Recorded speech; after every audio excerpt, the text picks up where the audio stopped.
Bonjour, je m'appelle Josée Bournival. Je suis animatrice, autrice et maman de 4 enfants. Dans ces capsules, je vais répondre à toutes tes questions concernant les émotions que tu ressens, leur impact sur ton corps et leur utilité dans ta vie. Josée, pourquoi je ne ressens pas les mêmes émotions que mon ami? La première chose à retenir, c'est que tu es unique. Il est donc normal que tes émotions le soient aussi. Tout ce que tu as vécu avant aujourd'hui influence aussi tes émotions actuelles. Comme ton ami n'a pas eu la même vie que toi, ses émotions sont différentes. Je t'explique ce que je veux dire avec un exemple concret. Aimes-tu les chiens? Imagine que tu fais de la trottinette sur la rue en compagnie d'un ami. Tout à coup, un gros chien court dans votre direction. Si c'est ton chien, tu ressentiras peut-être de la joie à la vue de l'animal.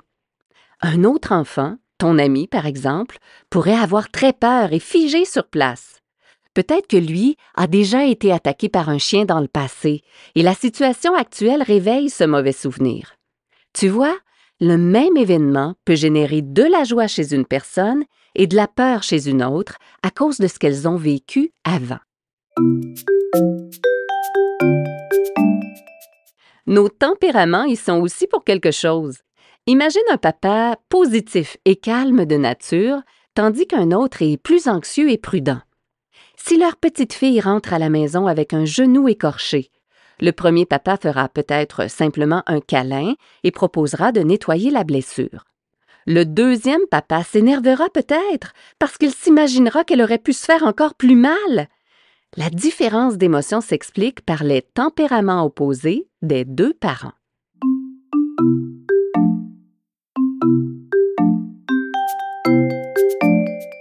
Si quelqu'un se sent déjà d'humeur maussade, il peut réagir plus négativement à un événement qu'une personne qui se sent bien dans sa peau cette journée-là.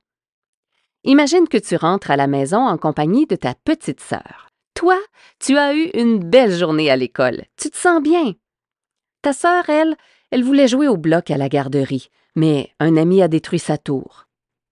Si maman annonce que votre sortie à la bibliothèque est annulée, ça te fera ressentir un peu de tristesse. Mais ta petite sœur, elle, pourrait vivre une grande colère.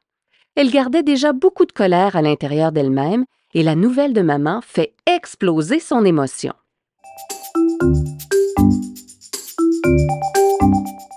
Parfois, on ressent la même émotion qu'un ami, mais on a l'impression que ce n'est pas le cas. Parce que certaines personnes ont plus de facilité à exprimer ouvertement leurs émotions, tandis que d'autres préfèrent les cacher. Si tu regardes un film en famille et qu'un événement triste survient dans l'histoire, ça se peut que tu pleures. Moi, ça m'arrive souvent. Quand je suis la seule à avoir des larmes, j'ai l'impression d'être la seule à trouver ça triste. Mais au fond, tous les membres de ma famille ont de la peine.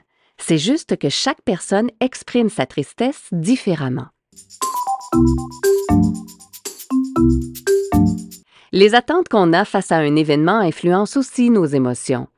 Si tu participes à une course et que tu es confiant de courir plus vite que les autres et de gagner, tu pourrais être très triste si tu termines en 3e position. En revanche, ton ami pourrait être très heureux de terminer au 3e rang si lui espérait juste compléter le parcours. C'est la même situation, mais elle génère des émotions différentes à cause de vos attentes. Au fond, c'est une bonne chose qu'on ressente des émotions différentes au même moment. Ça nous permet de prendre soin les uns des autres, non? Ne manque pas les autres capsules « Oui, mais pourquoi? Les émotions », une production de Naître et grandir.